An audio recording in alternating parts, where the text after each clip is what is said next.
Hello and good evening to everyone, and welcome to this online session on treatment strategies for people living with wild-type non-mutation lung cancer. My name is Alfonso Aguaron. I am the project manager of Lung Cancer Europe, and I will be moderating today's webinar. Today is my pleasure to introduce you to our speaker, Dr. Tom Newson-Davies, consultant medical oncologist at the Chelsea and Westminster Hospital in London. So Dr. Newson-Davies, I would really like to thank you on behalf of Luce very much for your valuable time. I know the agendas are pretty tight nowadays, and also to guide us through such a hot topic as it is how treatment strategies and decisions are made to treat patients with wild-type lung cancer. So before we get started, I would like to give you, our audience, a brief overview on the webinar dynamics. So the session will last about an hour, and during the first part, Dr. Newson-Davies will provide us with a comprehensive review on today's topic that will last between 30 to 35 minutes approximately. And then in the second part, you will have the possibility to ask your questions. So to do so, you have two ways.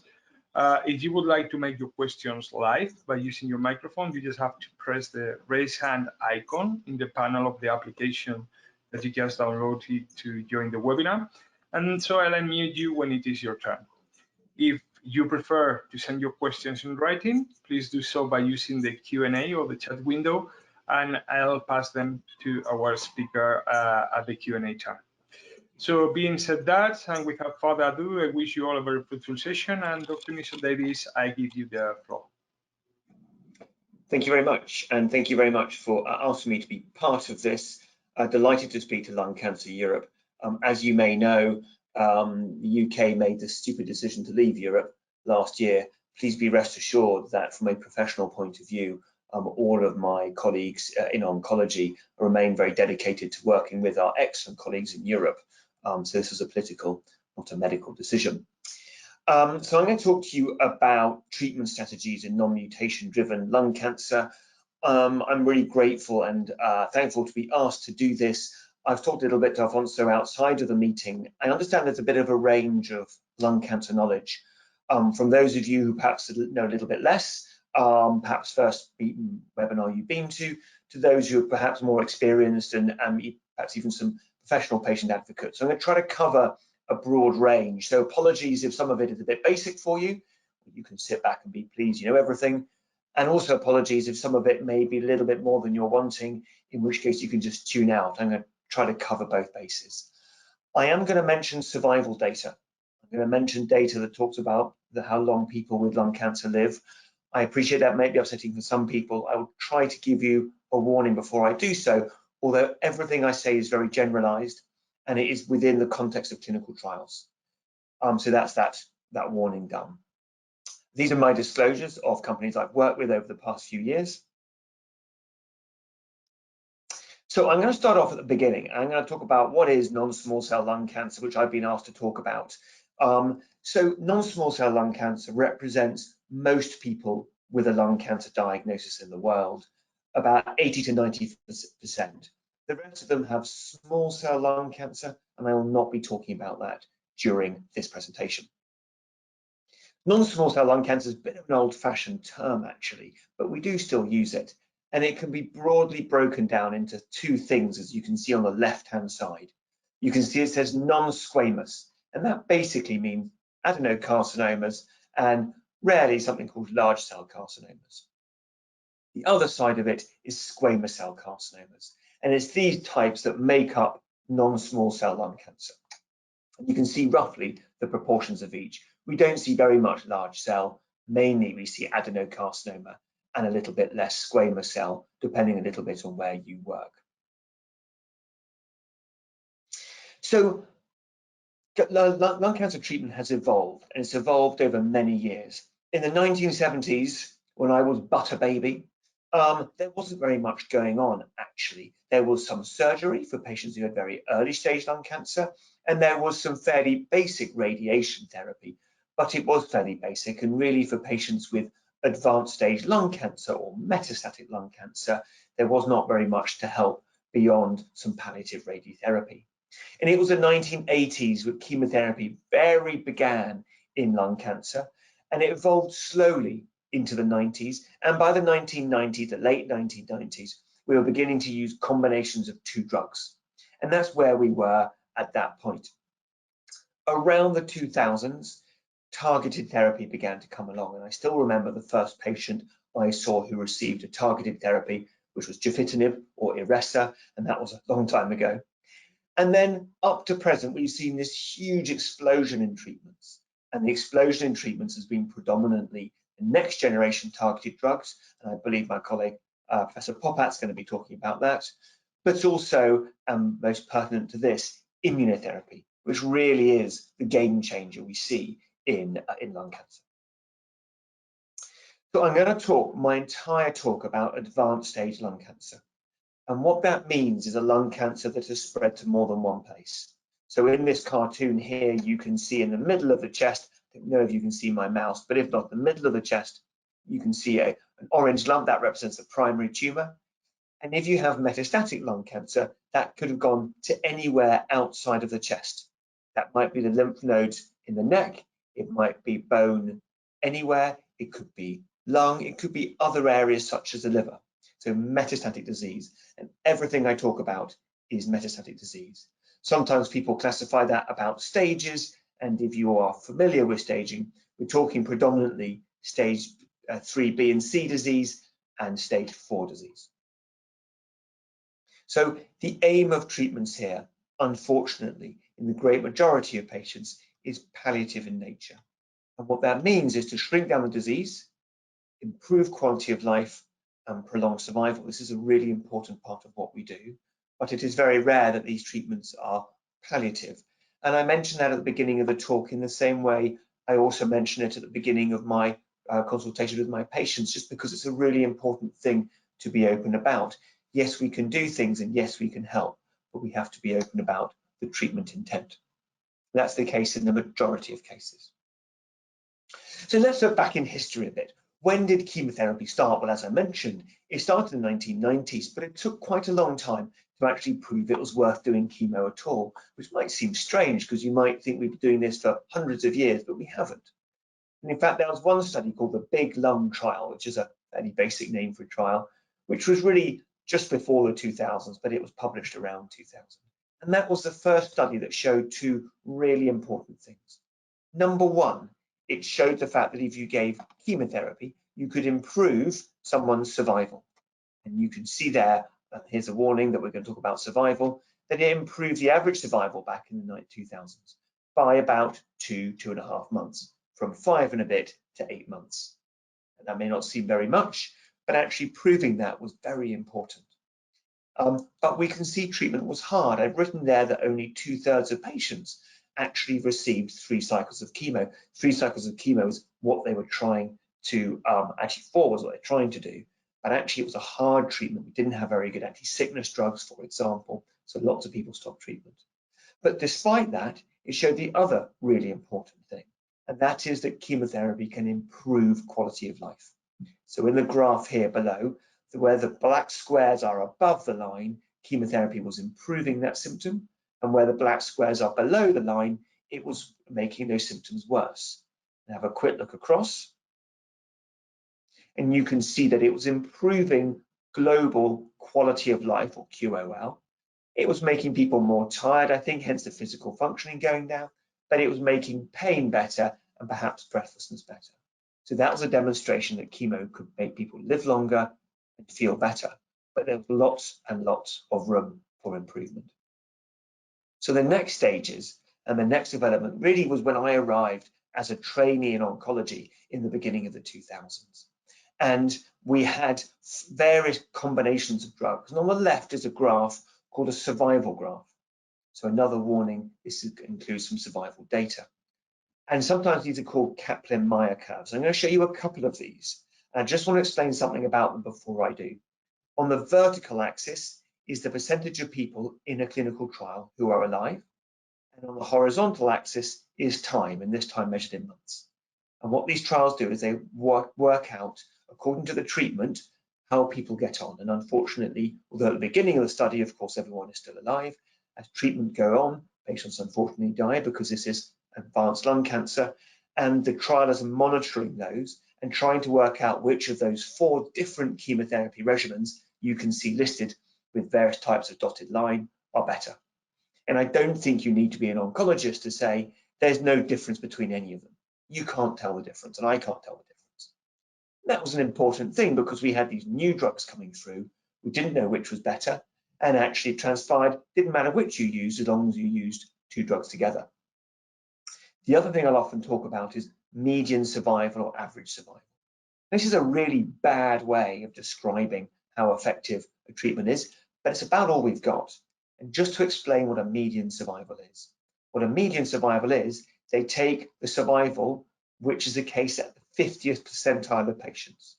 So you can see in my red lines on the left, I put it in at 50% of patients, and I've drawn it across to how long people were surviving. And if you then follow it down, you'll see it's about 8.5, 9 months. That is the median survival. Now, you don't need to, again, be an oncologist or indeed a statistician to realize that doesn't tell you about the first person who died, who sadly would have died about halfway into the first month, but also doesn't tell you about the last person who died, who still appears to be alive 40 months later. So we need to understand the vagaries of prognosis and survival data when we start quoting it. But the early 2000s, those are the drugs that I was throwing around as a trainee in oncology. By 2008, I was finishing my research. I was coming up to my consultant jobs, which are kind of senior jobs in the UK. And along came something called pemetrexed, which was a chemotherapy which was found to be better for patients with non-squamous lung cancer, particularly adenocarcinomas. And it was better than the chemos on the left when you combined it with platinum or cisplatin or carboplatin, and that then became the standard of care. So when I was arriving as a consultant, pemetrexed and carboplatin or cisplatin was a standard for non-squamous lung cancers, whereas the drugs on the left there remain standard for squamous. So treating lung cancer is actually pretty simple because you can follow an algorithm. And I'm going to show you a little bit about how oncologists think when they're trying to work out the best treatment for someone with metastatic non-small cell lung cancer.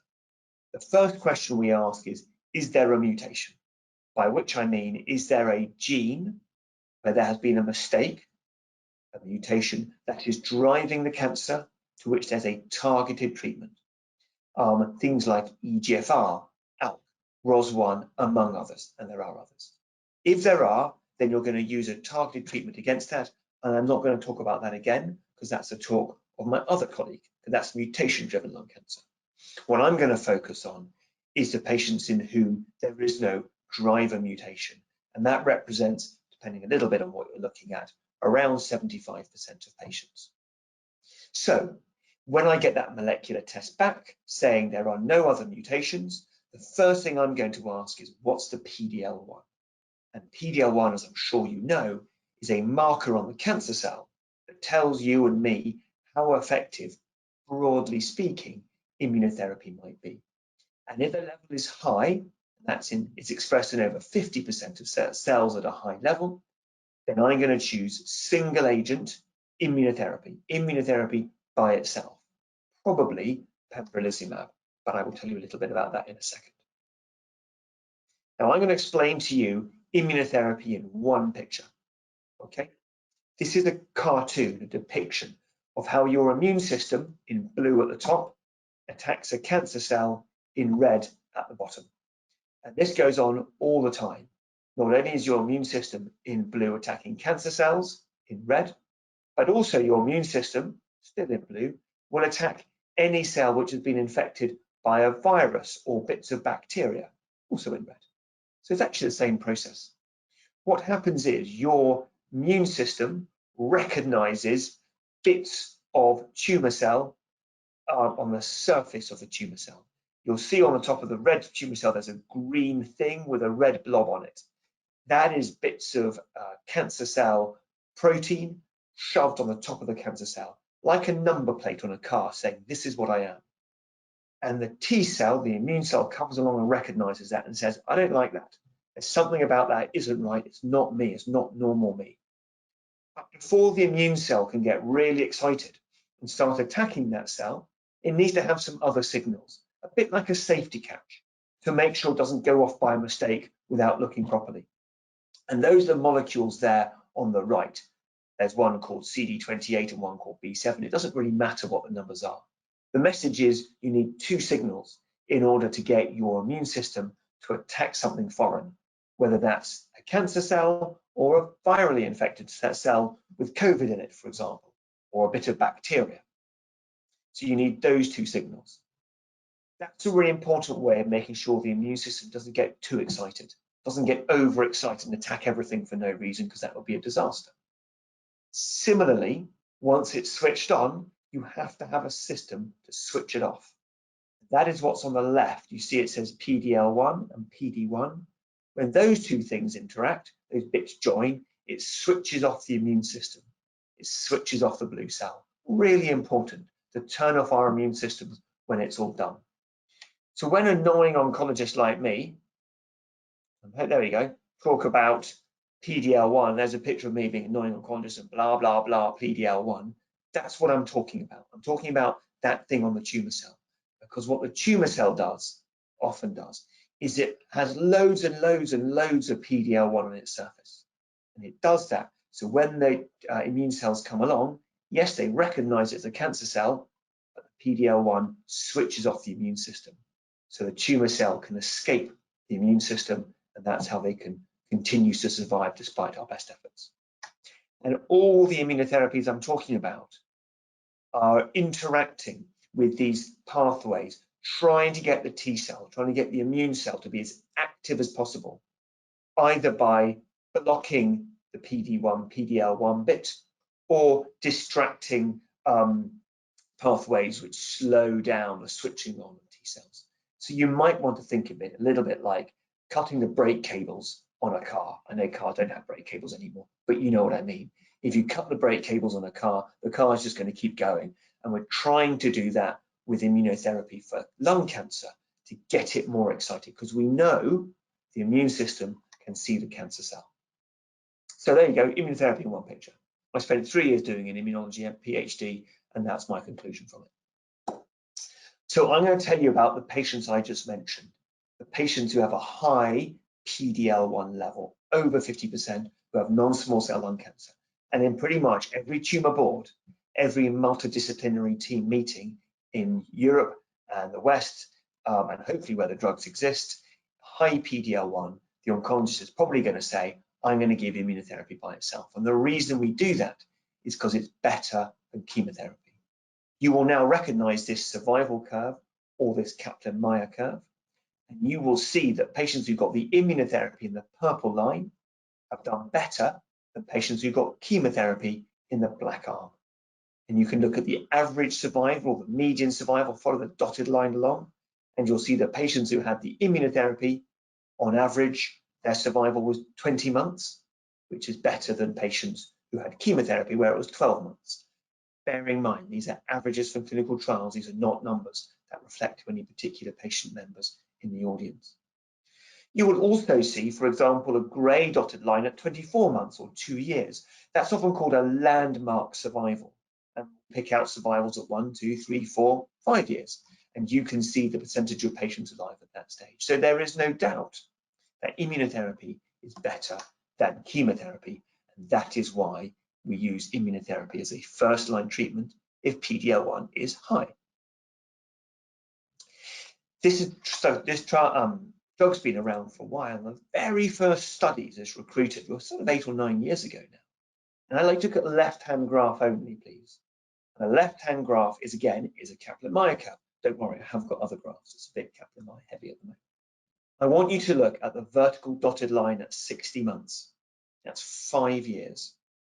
And what you can see is that at 5 years, about 40% of patients, is actually 35%, but 40% of patients are alive at 5 years. These are patients who got immunotherapy, pembrolizumab, as a first-line treatment for lung cancer. That's in the dark blue line. Do you remember that first graph I showed you, the very first survival I talked about, the big lung trial, and I said it was about 8 months?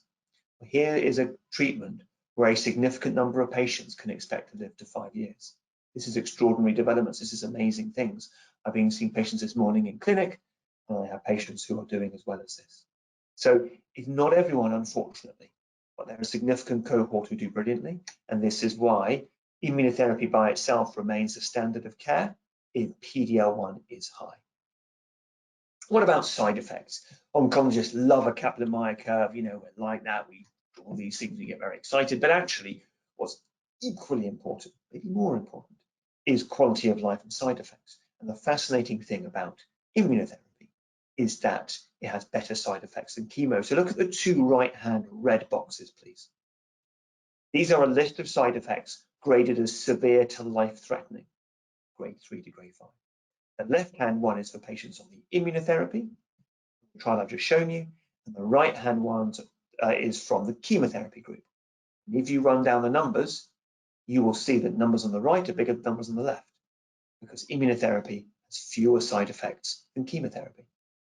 Not only is that for the standard chemo side effects like nausea, vomiting, losing your hair, but also on the two boxes in very dark blue on the left, although there is an increase in immunotherapy-related side effects caused by the immune system getting too excited, actually those rates remain low. Look at the percentages in bracket, the percentages not in brackets. The overall percentage remains low. So the message is immunotherapy better than chemo, fewer side effects than chemo, and there's also data to show better quality of life. So here's a case study. My colleague, my friend and patient Mark, I met him in 2018. He was incredibly unwell. He had pain, weight loss, breathlessness, cough. He had very extensive, I'm afraid, lung cancer with lots of different areas. And he had such bad involvement in the back that we thought it was going to press on his spinal cord. We did a biopsy. It showed he had lung adenocarcinoma. We did all the mutations I've talked about, and you can see I've said they're wild type or fusion negative. They're all negative, but his PD-L1, as you can see, that was high. His only other medical problem had been psoriasis, a common skin condition. This was Mark's scan when I first met him in 2018.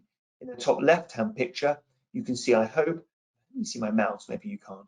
You can see a cavitating area in the middle of the left-hand lung. In the middle picture, you see a dark black area in the middle of the liver on the left side. And on the right-hand picture, in the right side, there's a grey bit of bone. There's a hole punched out of that bone towards the top of the picture. Those are all areas of metastases. I gave Mark pembrolizumab, and you can see the incredible improvement in the area in the lung. The area in the liver has disappeared, and the area in the bone, although it's still there, you can see there's new bone being formed. New bone formation, that's a healing process. Mark had no side effects. He finished a 2-year course of treatment February 2020, because in the UK and in many countries, the treatment is limited to 2 years, because that's what the clinical trial did. And I saw him literally last week. His scan is unchanged. He's had no treatment for 18 months. He has no symptoms. He has done incredibly well. He is now almost 4 years into diagnosis. He bought me this mug, which sits on my desk, which is one of my favorite mugs. I'm not the world's best doctor, definitely not. I've just got a very good treatment, and I'm absolutely delighted it's worked so well for Mark. It doesn't work this well for everyone. I don't want to create inappropriately rose-tinted pictures, but when it works, it's very, very impressive. So back to our algorithm. So let's say the PD-L1 is not over 50%. It's 1 or 10 or 15, or in fact, maybe it's negative. What am I going to do? Well, I'm not going to give single-agent immunotherapy because there's not enough target on the immune cell. I've got to do something else. So if I can give immunotherapy, it's safe to do so, then I'm going to give chemo and immunotherapy together, otherwise known as chemoimmunotherapy. And the reason I say it's okay to give immunotherapy is there are some people in whom immunotherapy may be too dangerous. If you have background lung fibrosis, for example, or autoimmune conditions such as inflammatory bowel disease, Crohn's disease, rheumatoid arthritis, they may be reasons not to give that because you may make those conditions worse if you give the immunotherapy. But let's say we're going to focus now on chemoimmunotherapy.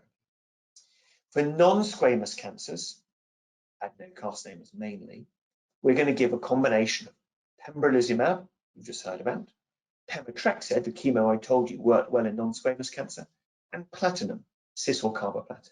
And this is a trial. This trial was called Keynote 189. You may or may not have heard of it. And this demonstrated to us the benefit of that approach. In blue at the bottom was the treatments we used to give: chemo, pemetrexed and platinum 4 times, once every 3 weeks, so 12 weeks in total. And then after that, if things were getting better, we gave pemetrexed alone every 3 weeks as a maintenance treatment. Okay? In the other half of the trial, so half patients got that, the other half got those exact same drugs plus pembrolizumab. And in the grey box on the left, it's telling you the patients who were in this trial. It was patients with non-squamous, non-small cell lung cancer who had not had any treatment yet. And although they measured the PD-L1, any patient was allowed in regardless of what the PD-L1 level was. Okay, survival curve warning. These are the Kaplan-Meier curves again. You will see that patients who got the chemo and the immunotherapy in the green lines did better than patients who got chemotherapy alone in the grey lines. And the 3 graphs on the left is low PD-L1, so absent PD-L1. The middle one is low, and the right-hand one is high. So we're going to ignore the right-hand one. We're not going to use this drug for that. This is just in a trial, they had all of them in there. So just focus on the left-hand 2 graphs, and you can see that the patients who got the chemo immunotherapy did better in terms of survival than patients who got just the chemo. And the improvement in survival was of the order somewhere between 45 and 50%, relative speaking. Reduction in risk. Now, that's great, but we've always talked about side effects. What's the point of giving a treatment if I'm going to make someone feel awful? The interesting thing about adding immunotherapy to chemotherapy is it doesn't really make the side effects worse. In the middle are a list of different side effects someone may have. On the graphs going out is a percentage of patients who've got those side effects. The dark lines are mild side effects, and the hashed ones are severe to life-threatening side effects. Mainly severe, the life-threatening were very unusual. And on the left stuff is the chemo only, on the right is the chemo immuno. And there's probably a little bit increased side effects on the chemo immuno. I think that's definitely the case. But the differences were very minor. And having given these drugs for a long time now, there's very little difference actually in the side effects. So side effects are broadly similar when you think about the chemo-related side effects. When you think about the immuno-related side effects, yes, you definitely get more in patients on the chemo immunotherapy, but look at the scale. Look at the percentages. Percentages are very low. We're talking about, with the exception of a slightly low thyroid gland, which you could just take a thyroid tablet for, these are 1, 2, 3% of patients. So although you do get some immune-related side effects, bowel, for example, lung, some effects on muscle, maybe some of the hormone levels, actually, those are quite unusual and tend to be low grade. So that's for non-squamous. What about squamous? Well, squamous, we use different drugs, don't we? I mentioned that pemetrexed only really works for the non-squamous arm. So this is a similar trial in its design. So at the bottom, you've got our old chemos, carbopaclitaxel, or they're 2 different types of paclitaxel, but don't worry about that. And used to give 4 of those, and that was it. And they compared it to those 2 chemos plus pembrolizumab again, the immunotherapy agent. Again, in patients with metastatic squamous cell lung cancer this time. And you're going to not be surprised to hear that when you looked at survival curves for these very similar graphs, chemoimmunotherapy better than chemotherapy. Probably the benefits not quite as great, not quite as marked. The graphs aren't that far apart, are they? The reduction in the risk is a little bit less. It's around 30% to 40%. But still the benefit is there. And that's why in the majority of countries, combination of chemotherapy and immunotherapy, carboplatin, paclitaxel, pembrolizumab, is a standard of care for squamous cell cancer. Same picture, slightly more side effects with this combination of drugs, reflecting the fact that drugs have to be a bit different anyway. The chemo's got to be a bit different, causing more anemia, causing more hair loss. That's what alopecia means. But the difference between them is, again, not very marked. Patients with squamous cell cancer, for a number of reasons, the treatments are often slightly harder in terms of side effects.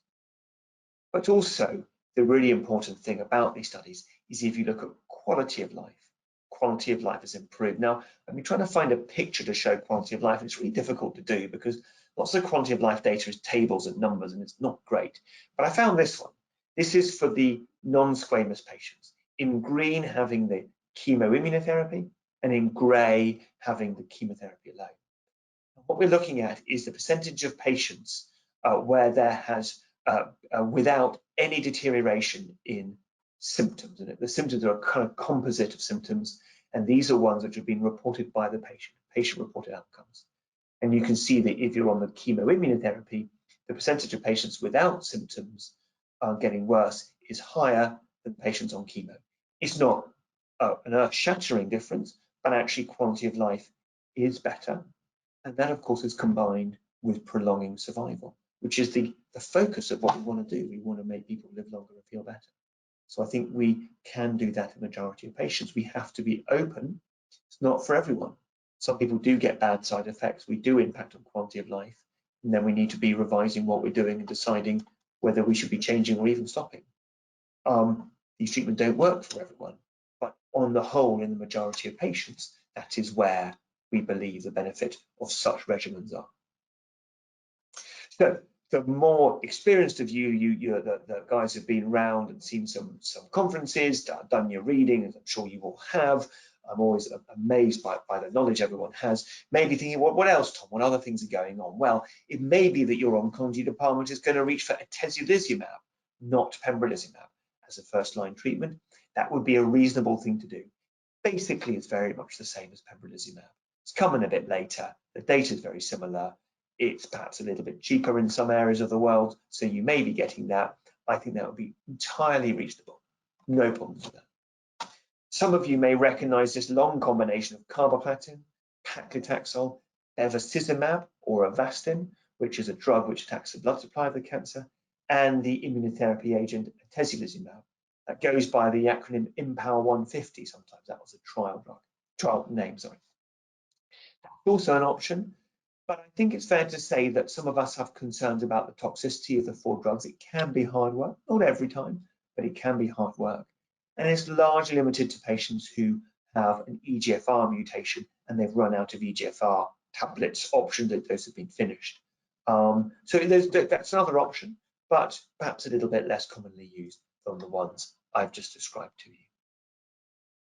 What's new? What other things are coming through? Well, sometimes people have talked about the combination of 2 immunotherapy drugs, nivolumab, ipilimumab, a combination that has led the way in, for example, melanoma treatment. And there has been data on a trial called Checkmate 227 looking at this combination. And it's a long and complicated trial, which is possibly the most complicated trial in the whole world ever. But I think we can probably conclude that it may be an option in patients where PD-L1 level is low, absent, I'm so sorry, less than 1%. But it's not really convincing for being better than what we've got already. And in fact, it's not licensed in Europe. So I think this is something which is of interest, but I don't think it's not yet going to be a standard therapy. It may never be standard therapy. More recently, we've had an interesting idea behind doing nivolumab, ipilimumab, and just 2 cycles of chemo. The idea being you give 2 cycles of chemo to, as they say, put the fire out, and then stop the chemo, because that can be hard work. We've seen that with the side effects, haven't we? And that's called Checkmate 9LA. It's created a bit of interest over the past 18 months or so. I think it also is falling into the not licensed, but in Europe, it's kind of interesting, but we're not quite sure where it has a role scenario. So it is also not a commonly used regimen, but you may hear it mentioned by your oncology team. If it has got a role, it might be in patients with squamous cell cancer where PD-L1 is negative. So those are examples of combinations that are kind of on the periphery and may or may not break through. I suspect not imminently. So what happens if you can't give immunotherapy? Don't think it's safe enough? Well, we then give chemo with the combinations I've just shown you as the comparators in the trial, pemetrexed carboplatin or carboplatin and, for example, paclitaxel, and that will be our standard of care. All these treatments, as I mentioned, are unfortunately not curative. They will work. We hope they work for as long as possible. But what do you do when things relapse? Well, first of all, we'd often rebiopsy. What's going on? How's the cancer changed? If you can find a mutation, we'd get our targeted drugs out. It's unlikely to find that second time, having not found it first time, but always worth a look. If there isn't a mutation, the first question we're going to ask is, has the patient already had chemoimmunotherapy? Have they had immunotherapy at some stage? And if they have had both chemotherapy and immunotherapy already, then we're going to reach for chemotherapy again. Docetaxel, an old drug, you may well recognize the name, maybe with a drug to attack the blood supply called nintedanib. And there's some other versions of similar kind of drugs as well. If immunotherapy hasn't been used yet, because we didn't have access to it first time or we were worried about it, that would be the time to give your immunotherapy at that point. But some people we just can't give immunotherapy to. It's just not safe. People with the autoimmune conditions. And in that situation, chemotherapy remains our strong point. And it's an important thing, actually. And the reason it's an important thing is because the very first data that showed that immunotherapy works was in the second line. I remember going to this meeting, it was in Copenhagen. I remember the data being produced. I remember people queuing up to try to get into this very small conference hall in Copenhagen, and oncologists kind of almost having a fight to try to grab a seat. It was quite extraordinary, because this was the first data to show that when you gave immunotherapy, it was better than chemo. So this is people with relapsed lung cancer. They've had their first line chemo, they've had the first line, and they're looking to see what else we can give. If you give docetaxel in the red line at the bottom, people do less well than with nivolumab, one of the immunotherapy drugs, in the orangey gold color. And that's the case if someone has a squamous cancer or a non-squamous cancer. And you can see the improvements in survival at 1 and 2 years in the dotted lines. So if someone's had first line chemo, they haven't had immunotherapy yet, this is why we give immunotherapy. And it can still be very effective. And a bit like the data I showed you at the beginning, there is this group of patients here 2 years out, 3 years out, who are doing really well, who are still there, who are doing well on their treatment 2-3 years into treatment. And what we do know in that situation is that docetaxel chemotherapy can be hard. On the left, you see side effects of docetaxel in grey bars. You can see alopecia, the tallest bar on the right there, or hair loss, but also tiredness, diarrhea, fatigue, sore mouth, anemia. These are side effects which can be problematic. They can be managed, but they can be problematic. Whereas immunotherapy tends to be a bit easier, and that's why we tend to use it. So the role of immunotherapy is important. It controls disease, it maintains quality of life, but it can be harder work. I've got a fire alarm going off, which is really unhelpful. It's probably going to stop in a second. It's intermittent, but bear with me. I hope you can still hear me. No problem, take your time. What I'm going to do is I'm just going to talk through this patient's case. I'm going to need to read that just for a second, as opposed to trying to talk through it.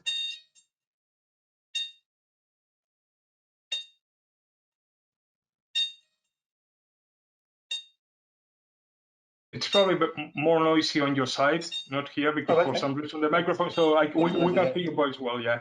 Okay, thank you. So hopefully, I think it's someone burnt the toast, that's usually what it is.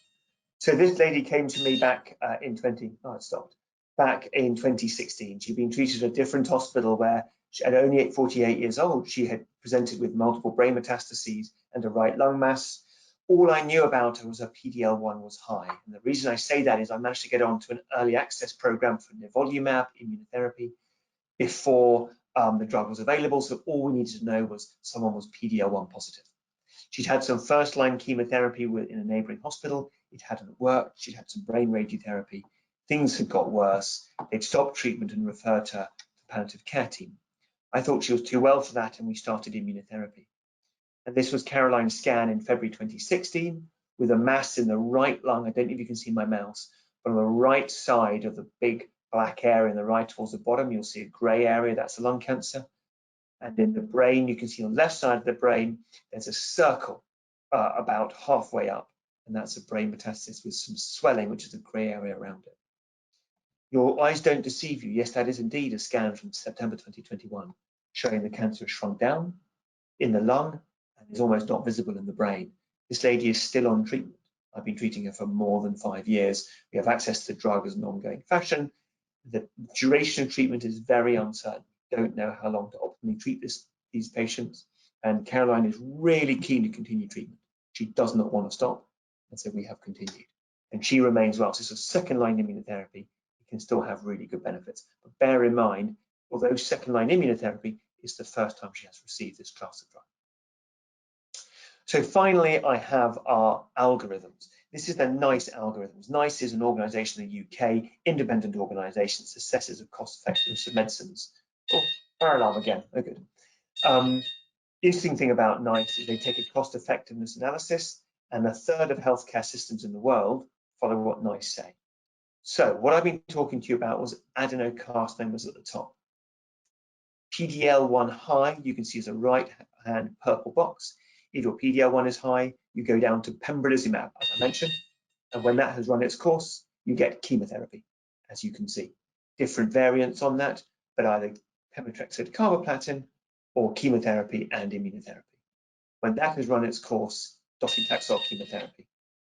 PDL1 low, we don't tend to use immunotherapy alone as its first choice, but we're instead using a combination of chemotherapy and immunotherapy together. And there's some other options that I've mentioned. When that has run its course, then we move on to the immunotherapy as a second-line treatment if you haven't had it before, or docetaxel alone. These graphs, these figures are available on the internet. Just put NICE non-small cell lung algorithm and it comes out. Squamous cell cancers, our options are a little bit smaller, but same principle for PDL1 high, which is pembrolizumab by itself, and when that has run its course, chemo, and when that has run its course, docetaxel. In the PDL1 lows, we can give the combination of chemotherapy and immunotherapy, or chemotherapy alone, depending on what the patient wishes, and then we move down to second-line chemo or immuno. So, my final slide. What might be coming next? Well, we are trying to target new mutations. We're trying to find new things to get. And you may have heard of some of these, and I haven't covered them because they are, of course, mutation-driven lung cancers, KRAS, HER2, MET, there's many more. And we are targeting new mutations. I think KRAS is a really interesting one. There's a drug called sotorasib, which has just got approval. We're trying to improve single-agent immunotherapy. I've shown the pembrolizumab data. 35% of people are alive at 5 years. This is wonderful. But I don't want to be 35. I want it to be 100%. So how do we do that? Well, you might add things in, and there's a group of drugs called TIGITs and anti-TIGIT agents, and there's studies looking at adding those to immunotherapy. Can that make immunotherapy more effective? What happens when immunotherapy wears off? Can we add something to make immunotherapy last longer and last better? And so we're now adding in other drugs. We've got a trial in the UK called CONTACT-01. We're trying to add in a drug called cabozantinib to immunotherapy. Can we re-challenge with immunotherapy and a new drug and make it more effective? And then there's always a trying to look at replacing chemotherapy maintenance. It used to be all we had, but chemotherapy maintenance, chemo generally is hard work. It has side effects, it's difficult. Can we maybe replace some of the pemetrexed maintenance, for example, with other oral drugs? And there's drugs going on, for example, something called olaparib, which is used in other cancers. There's much more going on than that. There's many other bits and pieces. Do follow me on Twitter. That's my Twitter handle, along with many of my other colleagues. And we tend to go to these meetings and feedback on exciting developments. So I hope that was helpful. I hope some of it was useful to you. I hope it wasn't either far too basic and you're thinking, good God, Tom, why you tell me something new? I hope it wasn't too jargony. Apology if it was. I'd be very happy to take any more questions if you have any. And I hope the person burning a toast has stopped burning a toast. Thank you very much. Thank you so much, Dr. Nilsson-Davids. I really think that the session has been very useful, but also you have made a great exercise of providing many information in such a reduced limited time. So I think it was a great comprehensive review. I saw that many of our attendees has already sent questions in writing. I would like to remind you that if you prefer to do the questions using your microphone, you just need to press the raise hand icon, and I will unmute you. Otherwise, I'll be passing the questions to the doctor. So I'm going to start reading you the first question, and please, if you have some other questions, just send them to me, or as I said, just press the raise hand icon. So the first question says, recently I read an article in a scientific magazine about the use of artificial intelligence tools, which may help clinicians to help determining which are the best treatment strategies and pathway for a particular patient. Is this something like science fiction, or is this something you are currently using for lung cancer patients?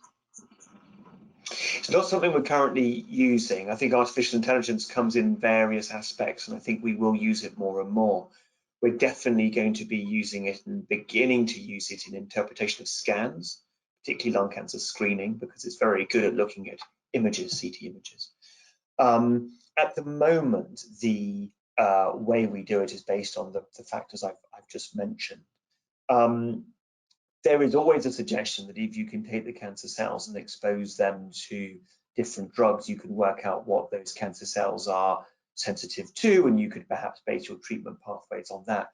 But I think it's a technology that's never really caught on very much because it takes a long time. It's very difficult to do. It's very expensive, and it's not something that can be used really in a population-wide way. So I think it's interesting. I think it's not reality yet. I think what is going to be reality, and what is probably going to be the most relevant, is we will do a vast number of molecular tests on the tumor cell, not just one or two, but actually a whole bunch of them, and get tens, even hundreds of genes back. And we may be able to use those combinations to say, well, I believe the best treatment is going to be X based on the molecular makeup of the tumor. And as the cost of molecular testing goes down, we have greater access to that. And I think that's going to fine tune what we do. I would never want it to be a computer that makes a decision. It should always be a human-to-human interaction that makes a decision of what treatment is needed. Because you can print it out on a computer screen, but what's right for the person across the table from you is often very different. Thank you so much. And I think your answer really links well with the next question and the relationship between the physician and the patient when it comes to treatment decision making. So the next question from audience says, which role do you think patients and their carers, especially family members, should play in making decisions when it comes to treatment? And also, there's another follow-up question which says, are you or your colleagues finding difficulties when communicating and making shared decisions with patients who might not be familiar with drugs, side effects, and so on? Yeah, I think those are both great questions. And the answer is there is no one answer. There's a huge variation in what you see. I see patients who will come in with a New England Journal paper saying, you know, I think we should have this treatment, or why aren't I having that treatment? And then I also have some patients who, if I was to say, well, what treatment do you think you should have, would think I'm completely crazy. And they'd say, well, why don't you tell me, you're the doctor? So it's very variable. There's a huge range of understanding of lung cancer. Everyone at the end of the call here, you're right up there. You're right at the very top by definition. There's a difference in educational level, there's a difference in understanding, it's a difference in wanting to know, there's a cultural difference in what people want to do, how much they want to be involved. So I absolutely love it when people come in saying, I've read about this, what do you think? I think it's great. And that allows us to arrive at a decision that's brilliant. The greatest limitation actually is funding and commissioning. Who's going to pay for it? So you've seen the treatment algorithms I've given you. I do have some variations on what I can give, but I can't take any drug off the shelf and give it because A, has to be licensed, B, has to be commissioned. And that's pretty much the case everywhere in the world. That's how it should be. I really want that when we start a treatment, that is something that I and my patient and my patient's family and my colleagues in clinic with me, my specialist nurse colleague, my palliative care colleagues I run all my clinics with, that it's something we all agree with. I would never want to give a treatment saying, you, sir, are going to have this. But we do need to be mindful that some people will just say to me, I don't know what it is, just get on with it. I don't want to be involved in that process. Thank you so much. Very clear answer there. So next question is more related with the treatment part that you just explained, and it's the question is, when you spoke about different types of modern chemo, like paclitaxel, gemcitabine, docetaxel in combination with cisplatin or carboplatin, it seems that results in terms of survival were pretty similar. I know some of these regimes are still in use, but is there a particular reason why you would choose one or another drug depending on the patient, or is this not relevant? Yeah, it's a really good question. It's mainly relevant in squamous cell cancer because everyone uses pemetrexed now for non-squamous. But in squamous cell lung cancer, there is a variation, and I'm afraid because there's nothing between them. I mean, they're all the same. despite what all the drug companies said all those years ago. They're all the same. Whether you use Gemcarbo or Carbotaxol or whatever, it's all the same. I think it's individual consultant preference. There's quite a big split between North America and Europe.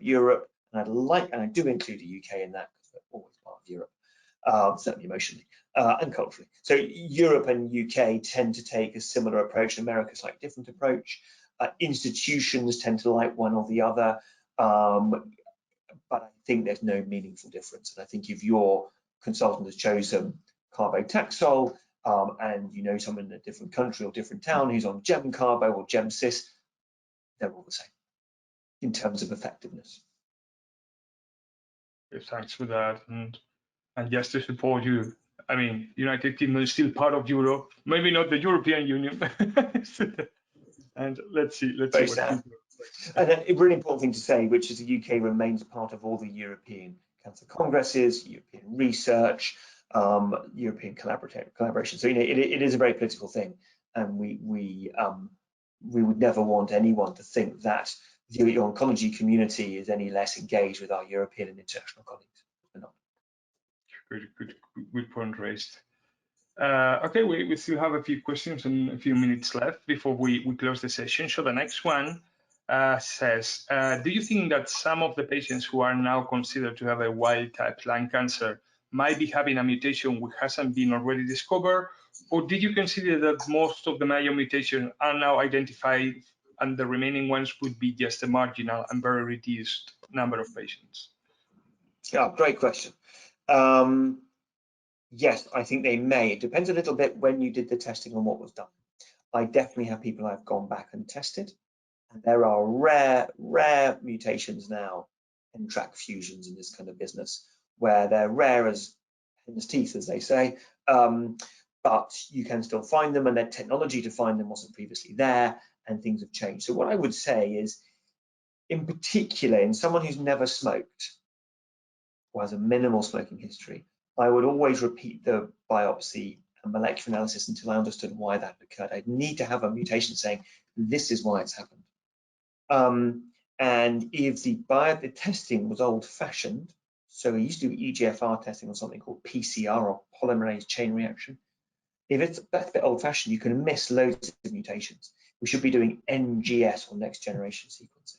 So I think if you've got old-fashioned testing, or it's a while ago, or someone's had lots of treatments, I would definitely retest, because I think there is a possibility of finding it. I think if someone's never smoked, the chance of finding a mutation is significant, and we should keep testing. In someone who smoked a lot and we don't have an obvious mutation causing it, I think the chance of finding something is smaller, but I probably would retest. I think if someone has had comprehensive next generation sequencing, including all the various bits and pieces done last year, and that was done properly and got a good result, there probably isn't a huge amount of benefit in repeating it this year, for example. Great, thanks a lot. Next question says, so based on the slide of the simple algorithm of non-small cell lung cancer that you show, so if the patient level of PD-L1 is lower than 50%, is then conventional chemo the only treatment option available? I think you have gone through this, but maybe if you can recap a little bit on that, it would be good to clarify the concept here. So if the PD-L1 is less than 50%, the standard therapies would be combination chemotherapy and immunotherapy. So for a non-squamous cancer, it would be pemetrexed, carboplatin, and pembrolizumab, chemoimmunobit. And for squamous, it would be carboplatin, paclitaxel, and pembrolizumab as probably the two commonest regimens. But it may be that in your country those aren't funded. The immunobit's not funded, so you're just going to be giving chemo alone.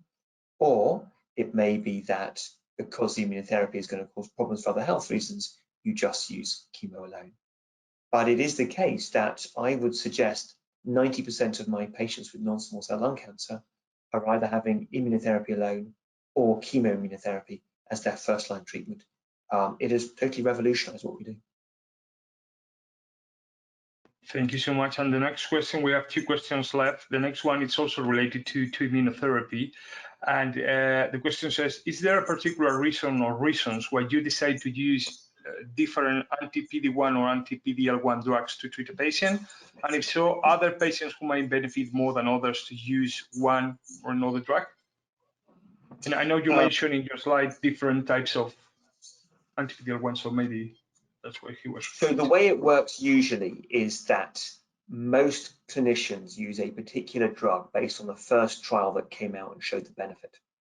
And pembrolizumab was the first one to convincingly show benefit. They did quite simple studies, they did them quite quickly, and they produced positive results. They're quite lucky with those. So most of us use pembrolizumab, as you have just noticed. Other drugs have come through, and it's more difficult sometimes for those other drugs to dislodge the one that's already there. If you like Coca-Cola, you're less likely to switch to Pepsi because you'll think, well, it's pretty similar. And it's like that actually with these drugs. They're very, very similar. There's very little between them in terms of their activity. So usually it's force of habit based on the original results. Some drugs haven't got the evidence as the first-line treatment. So, for example, I haven't mentioned durvalumab in my talk. Durvalumab is a really important drug. It's known as Imfinzi as well. We use it a lot in people having chemotherapy and radiotherapy for locally advanced lung cancer. Standard of care, but they've never convincingly shown benefit until very recently about using it in metastatic lung cancer, so we don't use it. So although it's actually very similar to atezolizumab, we don't use it because the evidence isn't there. So the short answer is there's very little between the drugs. They're all very, very similar. It's mainly based on where the evidence was on the trial and what the first drug out the block was. It may well be the case now that there's some slight change in what we use based on cost. Some are more expensive than others, and based on convenience. For example, pembrolizumab has got a 6-weekly regimen as a first-line treatment by itself, which is really helpful because it's much more convenient for the patient and it's much more less demanding, on chemotherapy units for hospitals. If one drug was to develop a subcutaneous formulation, have it under the skin, not in hospital, well, that would be interesting, wouldn't it? Because that would make things much, much easier than having to come up and spend a day hooked up to an infusion pump. I don't think we should see that there's a huge difference in the drugs themselves. Understood, thanks a lot. And I think we have the last question, so we're going to make it on time. And the last question says, at what time do you consider that palliative care might be considered as the most suitable option? And also, this person asked, I heard about palliative chemotherapy, but I'm not really sure I understand what this concept means. What does it mean? Which kind of drugs are used in this setting? So palliative, various different meanings of that, but the concept of palliative is it's trying to improve quality and quantity of life, particularly improving quality of life. So there's no one drug that you would use because it is palliative, but whenever the aim of the treatment is not curative, which is basically every discussion and study I've just shown you, but instead is improving quality and quantity of life, that's a palliative treatment. That's in contrast to having the lung removed, which is of course aimed at being curative. So that's what palliative means. Palliative care or palliative medicine is a very important part of medicine where the focus is on symptom control, quality of life. Now, I work very closely with my palliative care colleagues. They sit in my clinic with me, literally in the room next door, and we run our clinics together. And most of my patients with advanced stage lung cancer would see a palliative care physician at the beginning of treatment. Not because I think they're about to die, but because there's two things I do know. Number one, early involvement of palliative care makes people live longer, not shorter. So the old view of palliative care, palliative medicine, was hospice, morphine drips, and end of life. And that is not modern palliative medicine. Modern palliative medicine is involvement in someone's care from the very beginning, optimizing their symptoms. The more my colleague Ruth can make the patient feel better, improve their symptoms, the more treatment options the patient and I have together.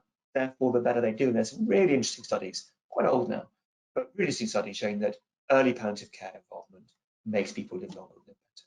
So that's one reason why we have early palliative care involvement. And the other reason is because I've just found the quality of care we provide for our patients is hugely better. Now, I'm very lucky. I've got an outstanding colleague who has the time to sit with me in clinic, and we run the clinics together. And I'm really, really grateful for that. Not everyone has that capacity, but I think it is best practice. And I see palliative care as something from the very beginning of care all the way through the journey, not just something at the end when we feel that chemo is no longer possible, because I don't think that's giving palliative medicine. It's just recognition. Thank you so much. And it seems that that was our last question, and we have run out of time. But before closing, I would like to pass you many thank messages that we have received through the chat. And also, I would like Dr. Newson-Davies to thank you again on behalf of Lung Cancer Europe for such an outstanding presentation, which I'm pretty sure our attendees have found very interesting. So I would also like to thank you all for attending this webinar. And just to remind you that the full content of this session has been recorded, so it will be soon uploaded to our YouTube channel, so you can watch it again or disseminate it so others can watch it. And as usual, we will subtitle this on French, German, Italian, and Spanish, so it can reach a bigger audience as well. So you will receive an email soon as it is available, so you can watch it as many times as you wish. And I also would like to take the chance to encourage you to follow us and our activities in our website, which is www.lungcancereurope.eu, as well as to follow us on our social media channels like Facebook and Twitter.